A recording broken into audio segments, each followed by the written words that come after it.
Hello survivors, and welcome to episode 22 of Ark News. In today's episode I go through the latest news and information from Wildcard, and we talk about all the current changes that are being made in the next round of quality of life updates. So without further ado, let's get started.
We do have a lot of news in today's episode, and I'll start with an event that I am so glad Wildcard have confirmed is returning for its 5th year. Fear Evolved 5. Ark's Halloween event is returning and will be live from the 26th of October to the 9th of November. To be honest, I was a bit unsure if they were going to run this event. Of course, it is easy to say that they will always run events, but this is only the 5th repeat occurrence, and also there is talk that as soon as the seasonal events drop, that is the moment we know that they have switched to Ark 2. But Wildcards have themselves assured us that Ark Survival Evolved and Ark Survival Evolved 2 will both be available and playable, so this is a good sign. Extra Life Wildcard's 24-hour charity stream will be happening live on the 6th of November. Please support and donate if you can. Extra Life is an excellent cause that supports children in hospitals through gaming. One of the excellent things about Extra Life is that we get some reveals. I want to go through my expectations for these reveals. I expect them to give us a full reveal of Lost Island, gameplay of the new map, new biomes, locations of interest, and gameplay of the new creatures. I then expect a new trailer for Ark Survival Evolved 2, or Ark 2, featuring some gameplay, answering the question of what console will be playable on, and a more definable release date / window, i.e. spring, fall, summer, winter 2022. My last expectation is another trailer for Ark the Animated Series, answering the questions where we'll be able to watch it or stream it, and a more definable release date / window. I would not expect, or would it be a surprise, if they were going to reveal things about Ark 2 at this stage. I feel their focus should be on Lost Island, or risk it getting lost in the hype because of Ark 2. I feel the same thing happened with the Game Awards announcement, where they were in the middle of the hyping up of Genesis Part 2, which was going really well, and then Ark 2 happened and they lost everything because of the negativity that surrounded Ark 2. I feel they would do better answering our burning questions about Ark 2, and a little bit of gameplay as well is always a bit of good relief, until next year, where they can get the hype train going, I feel. Wildcard have been insisting that they want to keep working on Ark Survival Evolved. In my opinion, nothing cements this more than their recent announcement.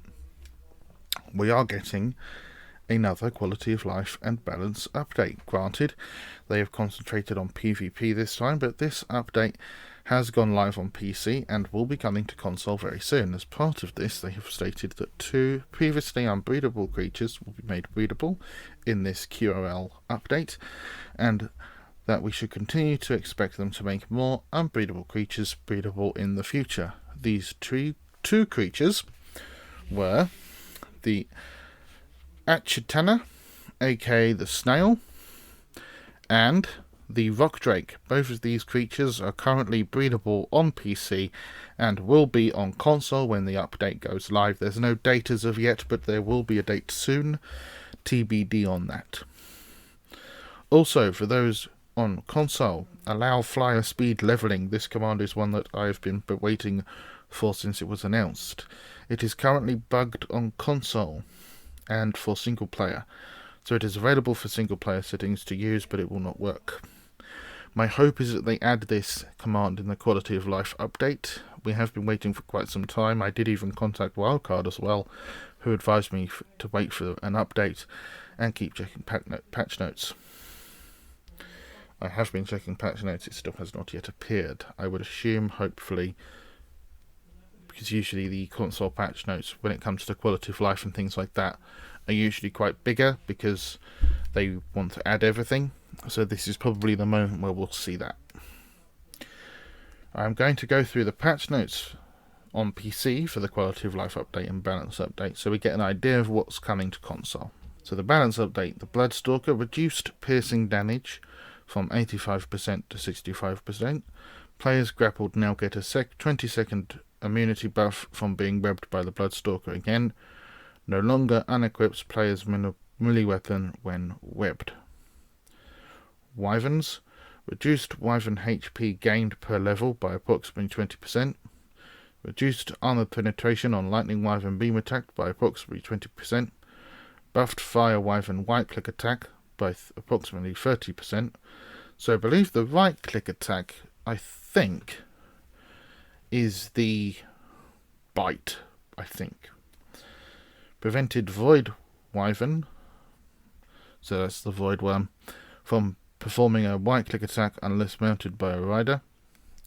Adjusted Wyvern base drag weight to match Crystal Wyverns so that they behave similarly against items that take this into consideration, such as net ammo. Therefore, Fire, Lightning and Poison Wyverns can now be netted, so you can now use the net ammo on the harpoon launcher and net your creatures to go through a more interesting taming process. The Nooglin, now targetable by Plant X, so I think that's the turret plant, and takes reduced damage from Plant X when attached to a player.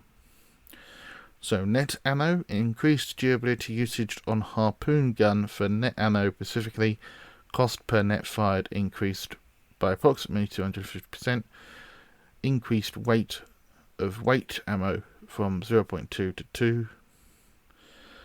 Mammoth, prevented being dismounted from creature when you are buffed by the Mammoth. And Mammoth War Drummer, so that's the chap on the drums, now gets 40% damage mitigation while drumming. So if you're damaged while playing the drum, you now get a reduced damage.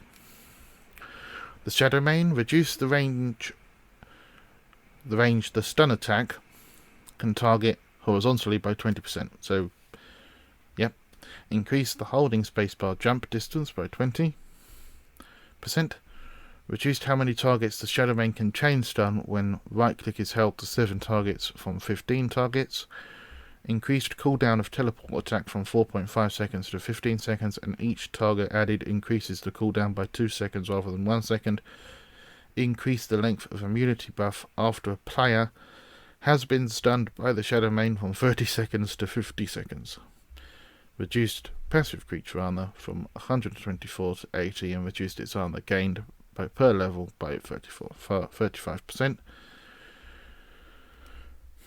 The following dismounts will now respect an overriding dismount immunity buff when the effect is created by any of the following creatures and items: Voidworm, Shadowmane, Netgun, Flashbang, Plant Z Grenade.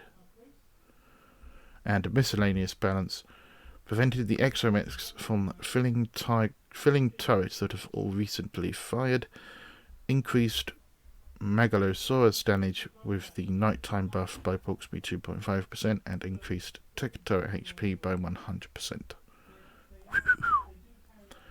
Go the tech turret. Love those. Excuse me, sorry about that. So, and there we have the quality of life and miscellaneous.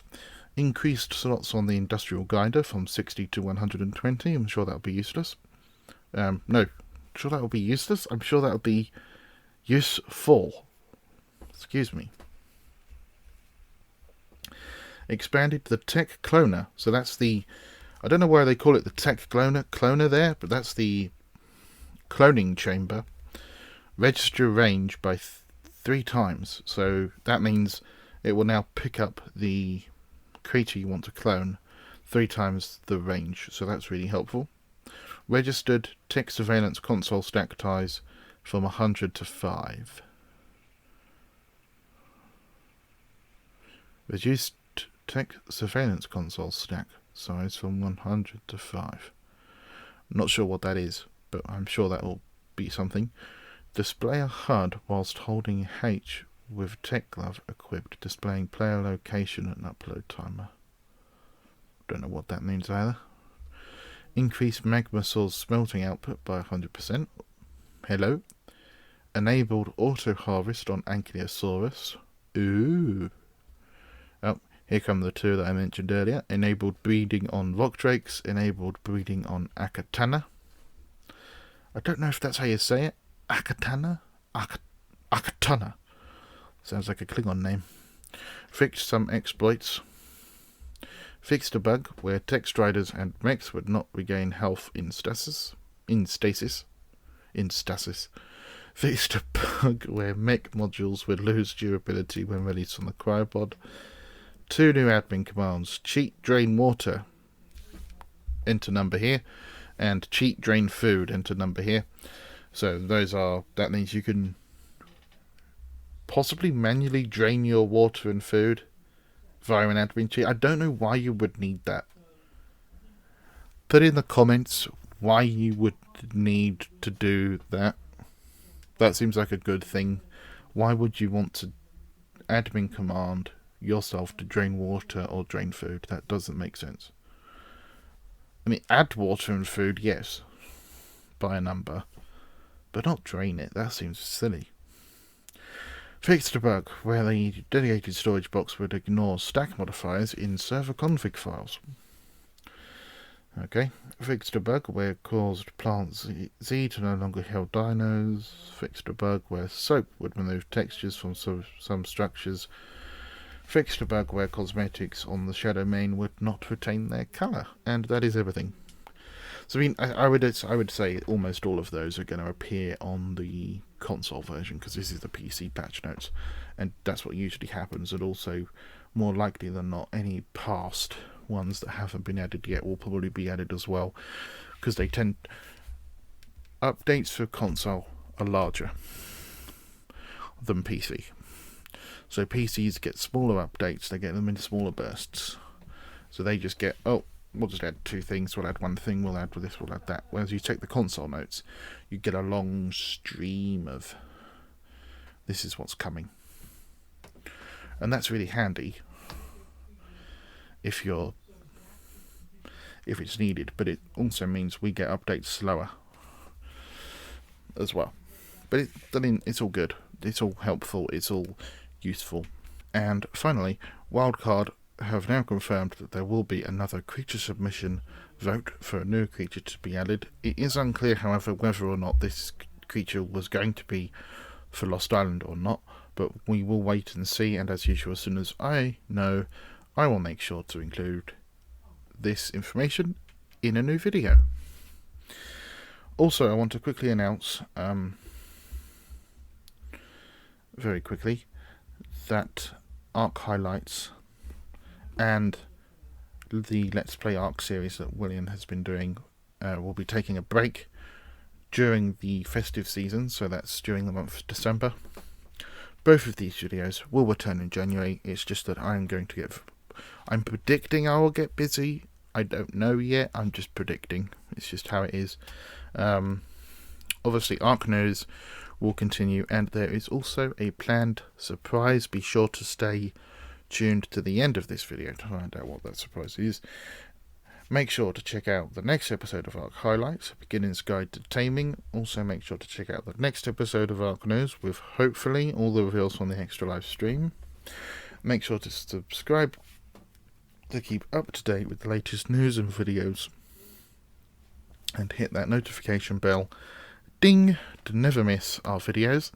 If you have any questions about anything in today's videos, or anything Ark related, or even, please do let me know why the drain water or drain food is useful as well. Then please comment below. Thank you for watching, and have a great day, survivors.